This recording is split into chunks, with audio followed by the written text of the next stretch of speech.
হযরতে আবু বকর সিদ্দিক রাদিয়াল্লাহু তাআলা আনহু বাবা নবীর হাত ওখানা ধরে কাঁদেন আর বলে, নবী গো, ও নবীজি, আপনি আমার কাছে ক্ষমা চাইবেন না নবী। আপনি জীবনে কোনোদিন অন্যায় করেননি। ওগো নবী, আমি আবু বকর সর্বপ্রথমে আপনাকে আমি চিনতে পেরেছিলাম না। ও বাপজি ভাইরাও, আবু বকরের জীবনীতে পাওয়া যায় আবু বকর কাপড়ের ব্যবসা করতেন। উনি শাম দেশে বাপজি ব্যবসা করতে গিয়েছিলেন। আবু বকর বাপজি উঁচু ছিল, দেখতে ভালো ছিল। এই আবু বকর শাম দেশের বাজার বাবা কাপড় বিক্রি করা তার হয়ে গেল। বিক্রি করার পর আবু বকর বাজার ঘুরে ঘুরে দেখছিল। ও বাপজি ভাইরাও, আমরা অনেক সময় বাপজি আপনার বাজারও ঘুরতে যাই। সামনে যে ইজতেমা আছে বাবা, অনেক মানুষ ইজতেমায় গিয়ে বাবা 5 ওয়াক্ত নামাজ পড়ি। পরে মাঝে মাঝে আমরা একটু ঘুরে ঘুরে দেখতে যাই না? আবু বকর বাজার বাপজি ঘুরতেছিল, আর ওই শাম দেশের বাজার হাটের বাবা এক ইহুদি বড় পণ্ডিত আলে। কোন কোন কিতাবে বাপজি তার নাম পাওয়া যায় বুহায়রা রহি। ইহুদির বাপজি তৌরাতের হাফেজ ছিল। ওই ইহুদির পণ্ডিত তৌরাত কিতাবখানা বুকে করে নিয়ে বাপজি বাজারে ঘুরে ঘুরে বেড়াচ্ছিল। সেও হঠাৎ করে আবু বকরকে দেখতে পায়। ইহুদির আলেমটা দৌড়ে যাওয়ার পর আবু বকরের সামনে গিয়ে দাঁড়িয়ে গেল। দাঁড়িয়ে যাওয়ার পর আবু বকরের পা থেকে মাথা পর্যন্ত বাপজি কয়েকবার দেখিল। তৌরাত কিতাবখানা খুলে খুলে বাপজি মেলানোর পর ডাক দিয়ে বলেছিল, ভাই তোমার নাম কি? আবু বকর। হযরত আবু বকর বলেছিল, হ্যাঁ ভাই আমার নাম আবু বকর। ওই ইহুদির আলেম বুহায়রা রহিম ডাক দিয়ে বলেছিল, ভাই আবু বকর তোমার আব্বার নাম কি? আবু কুহাফা। আবু বকর বলে, হ্যাঁ আমার আব্বার নাম আবু কুহাফা। ডাক দিয়ে বলল, ভাই একটু দয়া করে আবু বকর তোমার পেছন দিক আর পিঠের জামাটা একটু তুমি উঠাও। আবু বকর বলে, ভাই আমি তোমাকে চিনি না, তোমার বাড়ি কোথায়? ইহুদির আলেম বলে, আমার বাড়ি হচ্ছে ইয়াসরিব দেশে, যেটাকে আমরা মদিনা বলে বাপজি জানি। ওই ইয়াসরিব দেশে আমার বাড়ি, আমি এখানে এসেছিলাম। বলে, ভাই তুমি আমার নাম আবু বকর তা কেমন করে জানলে? আমার আব্বার নাম আবু কুহাফা, তা তুমি কেমন করে জানলে বলো? ডাক দিয়ে বলে, ভাই এই তৌরাত কিতাবে পেয়েছি রে ভাই, আখিরি জামানার একজন নবী আসবে, সেই নবীর নাম হবে হযরত মুহাম্মদ রাসূলুল্লাহ সাল্লাল্লাহু তাআলা আলাইহি ওয়াসাল্লাম। আর ওই নবীজির জানের বন্ধু একজন হবে, তিনার নাম হবে আবু বকর, ওনার আব্বার নাম হবে আবু কুহাফা।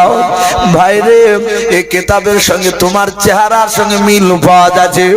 ওরে ভাই একটু জামাটা উঠিয়ে দেখাও, যদি তোমার পিঠে কালো রঙের যদি দাগ থাকে, শুনে নাও ভাই আবু বকর, সারা পৃথিবীর মানুষ যদি একদিকে হয়ে যায়, শুনে নাও তারা সবাই মিলে একদিকে হওয়ার পর তোমার সাথে আর মুহাম্মদ সাল্লাল্লাহু আলাইহি ওয়াসাল্লামের সঙ্গে কেউ বন্ধুত্ব কাটাতে পারবে না। বলুন সুবহানাল্লাহ।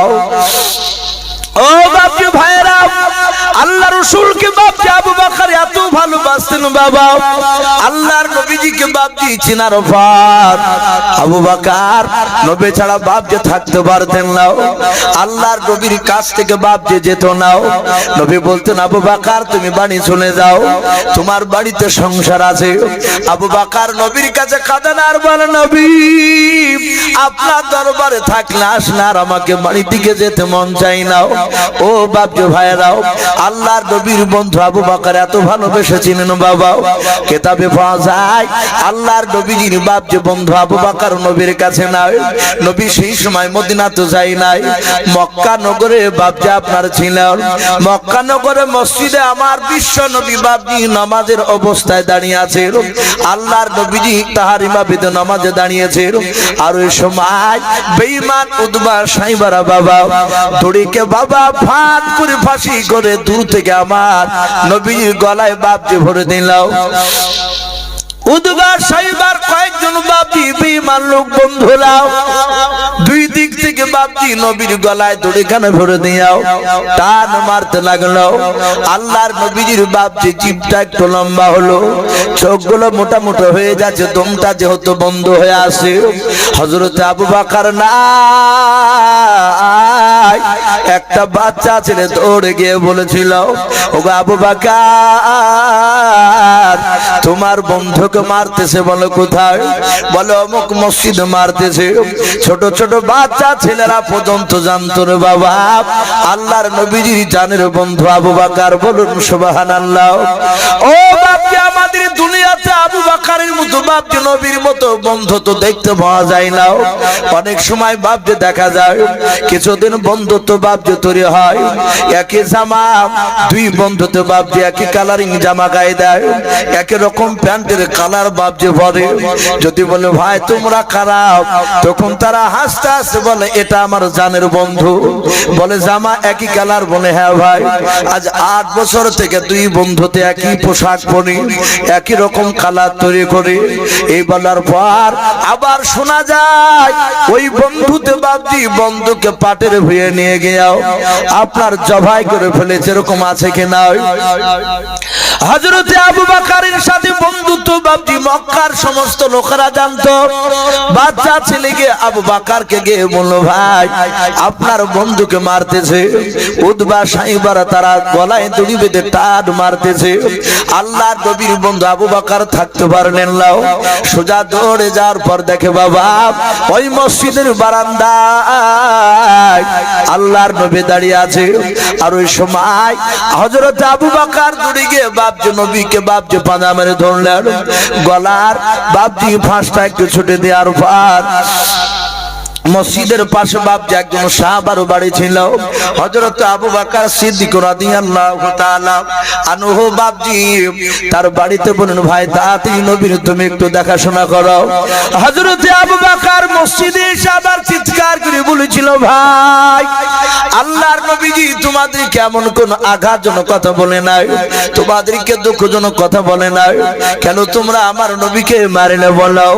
উতবা সাইবা বলো, আমার বন্ধুরা মুহাম্মদের বন্ধুকে তোমরা মারো। সবাই তারা ওই সময় বেঈমানেরাও আবু বকরের বাপজি শরীরে এতগুলো পাথর মারলো।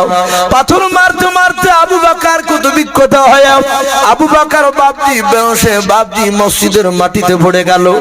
হযরত আবু বকর আর মনে হয় পৃথিবীর বুকে বেঁচে থাকবে না। উতবা সাইবারা তারা বলল, আর আবু বকর বেঁচে নাই, চলো পালিয়ে চলো। সবাই তারা আবু বকরকে বেহুশ করে দিয়ে চলে গেল। আবু বকরের আব্বা কুহাফার কাছে কেউ জানে বলেছে, ওগো আবু কুহাফা তোমার আবু বকর আর বেঁচে নাই। বলে কি হয়েছে? বলো ওই মুহাম্মদের সাথে থাকার জন্য তোমার ছেলেকে উতবা সাইবারা তারা ধরে ধরে মেরেছে। আবু কুহাফা তার বিবিকে সঙ্গে করে নিয়ে দৌড়ে চলে গেল। আবু বকর মা মসজিদে ঢোকার পরে বাবা আবু বকরের বাবা বুকে কানটা লাগিয়ে দেয়, দেখে হাতখানা বাপজি তার ধরে বলেন, ওগো আবু বকর আব্বা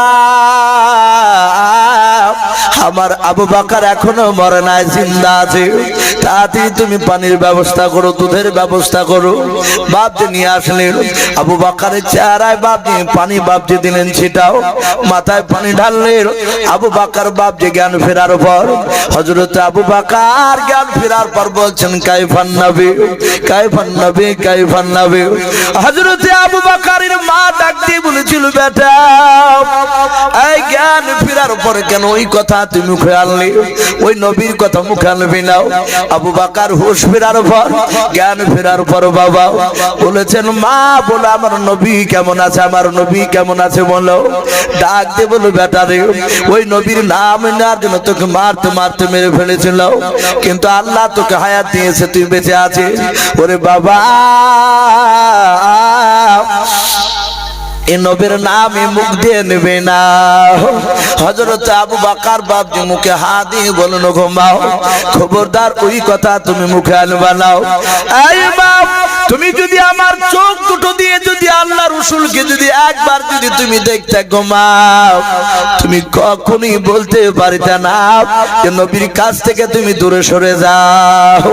ও বাপজি ভাইরাও, এ ছিল সেই আবু বকর সিদ্দিক রাদিয়াল্লাহু তাআলা আনহু। নবীজিকে বাপজি বড্ড ভালোবাসতেন। আল্লাহর নবী দরদি নবী জনাবে মুহাম্মদ রাসূলুল্লাহ সাল্লাল্লাহু তাআলা আলাইহি ওয়াসাল্লামের হাত দুখানা ধরে বলেন, নবী মাফ করবেন, আপনি আমার কাছে অন্যায় করেন না। নবী গো, আমি অন্যায় করেছি আপনার কাছে, আপনি আমাকে ক্ষমা করে দাও। আল্লাহর রাসূল বলেন, ওরে আবু বকর শুনে নাও, আমি ক্ষমা করে দিয়েছি, তুমি বসে যাও। আবু বকর সিদ্দিক রাদিয়াল্লাহু তাআলা আনহু তিনি বসে পড়লেন। আল্লাহর নবী দ্বিতীয়বার হাত ওখানে এইভাবে উঁচু করে ধরলেন, ডাক দিয়ে বলে, ও মা, তুমি কোথায় আছো, আমার হাত ওখানে ধরো। উমার বাম পাশে বাপজি বসা ছিল। আল্লাহর নবীর নাম শুনে বাপজি উঠে গিয়াও নবীর হাত ওখানে দূরে কাঁদেন আর বলে, নবী আপনার বড্ড কষ্ট হয়। ও নবী, আমি ওমর আর সহ্য করতে পারি না। ও বাপজি ভাইরাও, আল্লাহর নবীজিকে ওমর এত ভালোবাসতেন। ওমরের জীবনী তো পাওয়া যায় আল্লাহর নবীর উপর ঈমান আনার পর। হযরত ওমর, আল্লাহর নবীজি বলেন, আমি দেখেছি আমার জীবদ্দশায় ওমর ঈমান আনার পর আমার সামনে ওমর এসে বসে গেলে ওমরকে দেখেছি আমি যতক্ষণ পর্যন্ত ওমরদের সামনে, সাহাবার সামনে আমি কথা বলতাম, ওমর বসে থাকতো। আমার বিশ্বনবী বলেন, আমি দেখতাম ওমর যতক্ষণ পর্যন্ত আমি ওমরের সামনে থাকতাম ততক্ষণ পর্যন্ত ওমর আমার চেহারার দিক ছাড়া অন্য কারোর দিকে তাকাতো না। বলুন সুবহানাল্লাহ। একভাবে নবীর চেহারার দিকে ওমর জি কাঁদতেন, দুই চোখের কোনা দিয়ে বাপজি ঝরঝর করে পানি ঝরতো।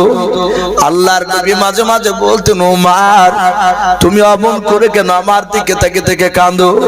ওরে ওমর, কয়েক ঘন্টা ধরে তোমার সামনে বসে আছে, অনেকগুলো সাহাবা বসে আছে, তারা এদিক ওদিক তাকায়, কিন্তু ওমর রে, আমি তোমার রাসূল, আমি লক্ষ্য করে তোমাকে দেখতে পাই, তুমি আমার চেহারার দিক ছাড়া অন্য দিকে তাকাও না, আর তোমার চোখ দিয়ে কোনো পানি ঝরে। বলো ওমর বাপজি নবীর কাছে হাত দুখানা জোড় করে বলেন, ফেদা কাবি ওয়া উম্মি ইয়া রাসূলুল্লাহ, ইয়া রাসূলুল্লাহ, ইয়া হাবিবাল্লাহ, আপনার পায়ে তলে আমার বাবা কুরবান হয়ে যাও। ও নবীজি, আমি আপনার উপর ঈমান আনার পর নবী গো, আমি মনে মনে চিন্তা করি, চোখ দিয়ে এত বড় দামি নবীকে চিনতে পেরেছিলাম না। ওগো আল্লাহর নবী, যে দিন থেকে আপনাকে চিনতে পেরেছে সেই দিন থেকে নবী আমি মনে মনে প্রতিজ্ঞা করেছি, নবী গো, আমার যে বদ্ধশায় আপনি যতদিন বেঁচে থাকবেন নবী, আপনার সামনে আমি যদি পৌঁছে যাই, আমি যতক্ষণ আপনি আমার সামনে আপনি থাকবেন, আমি আপনার চেহারা ছাড়া অন্য কারো দিকে তাকাবো না। বলুন সুবহানাল্লাহ। সেই নবীজি ডাক দিয়ে বলেন, ওরে আমার উমর, আমার হাতের দ্বারাই, পায়ের দ্বারাই, জবানের দ্বারাই তুমি যদি আঘাত পেয়ে থাকো, ওরে উমর, আজ হয় ক্ষমা করে দাও, নতুবা তুমি হাজার হাজার মানুষের সামনে তার বদলা প্রতিশোধ তুমি নিয়ে নাও। হযরত ওমর নবীর হাত দুখানা ছেড়ে দিয়ে বাবা নবীর পা দুখানা বাপ যে জুড়ে ধরলেন। ওমর আমার কাঁদে না আর বলো নবী গো আপনি আমার কিছু ক্ষমা চেয়ে আমাকে লজ্জা দিবেন না। ও নবী যে আপনি কোনোদিন অন্যায় করেন নাই নবী, আমি চরম বেয়াদবি ছিলাম নবী, সেই দিনকে আপনাকে চিনতে পেরেছিলাম না। যেই দিনকা ও নবী আমি উলুঙ্গা তলোয়ার নিয়ে দৌড়ে চলে গিয়েছিলাম, নবী আপনার মাথা কাটতে গিয়েছিলাম। আমি বড় অন্যায় করেছিলাম সেদিন, সেই অন্যায়ের জন্য আমি আপনার কাছে ক্ষমা চাই, নবী মাফ করে দেন। আল্লাহ রাসূল বললেন হে আমার ওমর শুনে না, আমি দুনিয়ার বুকে বদলা নিতে আসি নাই, বলুন সুবহানাল্লাহ। আমি রহমতের নবী, আমি বদলা নিতে আসি নাই। হে ওমর আমি সেদিনই তোমাকে আমি ক্ষমা করে দিয়েছি। বাপজি আমার বলার উদ্দেশ্যই যে সারা পৃথিবীর শ্রেষ্ঠ নবী জনাবে মুহাম্মদ রাসূলুল্লাহ সাল্লাল্লাহু তাআলা আলাইহি ওয়াসাল্লাম তিনি সাহাবাদের সামনে ক্ষমা চেয়ে এটা পৃথিবীর মানুষকে বাপজি দেখে দিয়েছে। নবী বলেছিলেন সাহাবাদেরকে, সেটা আবার নবী ইন্তেকাল করার আগে সেটা আমল করে দেখে দিয়েছে। তাই প্রতিটা বাপজি ভাইদেরকে বলবো, বাপ আমরা জেনে শুনে ইচ্ছাকৃত আমরা কোনো মানুষকে আঘাত দিব না, বলুন ইনশাআল্লাহ, বলুন ইনশাআল্লাহ। যদিও দিয়ে থাকেন বাপজি সে গরিব হোক, সে মাঠে কাজ করো, আপনি যতই টাকা পয়সালা মানুষ হন না কেন ওখানে হোক্কা দেখাবেন না, আপনি তাকে ডেকে নিয়ে তার হাত দুখানা ধরে তার কাছে একটু ক্ষমা চাইবেন, না হলে মৃত্যুর পর বড় বিপদ। সেদিন বাপজি হয়তো ওই ছেলেটার কারণে আপনাকে জাহান্নামে যাওয়া লাগবে। ভাই যেহেতু এখানে বাপজি আরো অনেকগুলো বক্তা রয়েছে, 7:30টার সময় জামাত হবে। নামাজের গুরুত্ব দেওয়া বাপজি এটা দরকার। অনেক জায়গায় নামাজ হলে বাপজি অনেক মানুষ পালিয়ে যায়, কারো হয়তো ইমার্জেন্সি কোনো জায়গায় যাওয়ার দরকার হলে প্রয়োজন সে যেতে পারে, কিন্তু বাদ বাকি যে নামাজের ভয়ে পালিয়ে যায় বাপজি এটা অন্যায়। জানতে হবে যে বাপজি আমরা রাসূলের প্রকৃত উম্মত হতে পারিনি। আমরা ইনশাআল্লাহ প্রতিটা বাপজি ভাই যারা এসেছি, জালসা যারা এসেছেন, কমসে কম তাদের শরীর পাক আছে ইনশাআল্লাহ, প্যান্টগুলো বাপজি পাক আছে। অনেক সময় বলে যে ভাই প্যান্ট ঠিক নাই, কাপড় ঠিক নাই, নামাজ পড়ার জন্য ডাকলে আসতে চাই না। আর জালসায় যখন এসেছে নিশ্চয় ওগুলো ঠিক আছে। ভাই একটু কষ্ট করে ওযু করে আমরা ইনশাআল্লাহ এই জালসার মাহফিলে বাপজি এখানে মনে হয় জামাত হতে পারে, মসজিদে জামাত হবে। মসজিদ যেহেতু মাশাআল্লাহ অনেকটা বড় মসজিদ আপনাদের, সেখানে ইনশাআল্লাহ 7:30টায় জামাত হবে। জামাতের পরই বাপজি আবার বিজ্ঞাপিত বক্তা বাপজি তারা এসে আলোচনা রাখবে। আমি প্রতিটা বাপজি ভাইকে বলবো আমরা সকলেই রাসূলের সুন্নাত অনুযায়ী চলবো, বলুন ইনশাআল্লাহ। ভাই যাদের বাপ বেঁচে আছে, মা বেঁচে আছে, তাদের আমরা খিদমত করব, বলুন ইনশাআল্লাহ। যাদের বাপ মা বেঁচে নাই আমরা তারা তো বাপজি তারা হতভাগা, বাপ মা যাদের মরে গিয়েছে বাপজি আমরা মাঝে মাঝে বাপ মার কবরটা জিয়ারত করতে যাব, রোজ না মাঝে মাঝে। কবরে গেলে, কবরের কাছে গেলে ইমানটা বাপজি পাকা হয়, মজবুত হয়, দিলটা নরম হয়, আর পাড়ার প্রতিবেশীর সঙ্গে আমরা ভালো ব্যবহার দেখাবো, বলুন ইনশাআল্লাহ। আল্লাহ রাব্বুল আলামিন আমাদের সকলকে কোরআন এবং সুন্নাত অনুযায়ী আমল করার তৌফিক দান করুন, বলুন আল্লাহুম্মা আমিন, আল্লাহুম্মা আমিন। ভাই বেশ কিছু কথা আলোচনা করেছি, বলার মধ্যে ভাষার মধ্যে যদি ভুল হয়ে যায় সকলে ছোট ভাই কিংবা ছোট ছেলে সব ক্ষমা করবেন, এই বলে আমার বক্তব্য শেষ করলাম। ওয়া আখিরি দাওয়ানা আনিল হামদুলিল্লাহি রাব্বিল আলামিন। আসসালামু আলাইকুম ওয়া রাহমাতুল্লাহি ওয়া বারাকাতুহু। আলহামদুলিল্লাহ, আমরা হযরত মাওলানা ইউসুফ সাহেবের মুখ থেকে অনেক মূল্যবান দামি কথা শুনেছি। বিশেষভাবে তিনি মানুষের আখলাক চরিত্র নিয়ে কথা বলেছেন। আমরা রাসূলের চরিত্র, সাহাবায়ে কেরামদের চরিত্র শুনলাম। আমরা রাসূলের চরিত্র, সাহাবায়ে কেরামদের চরিত্র নিয়ে আমরা জীবন যাপন করব। আল্লাহ রাসূল সাল্লাল্লাহু আলাইহি ওয়াসাল্লাম হাদিসে পাকের মধ্যে ঘোষণা করেছেন, পরিপূর্ণ ঈমানদার সেই যার চরিত্র উত্তম। তো সম্মানীয় বন্ধুবর, আমরা নিজেরা প্রত্যেকে আমাদের চরিত্রকে উত্তম করব। মোহতারাম মুআজ্জাজ এশার জামাত শুরু হবে, আমরা এশার জামাত শেষ করে ইনশাল্লাহ আবার এই মঞ্চে আসব, ইনশাল্লাহ আবারও আমাদের জালসার কাজ শুরু হবে।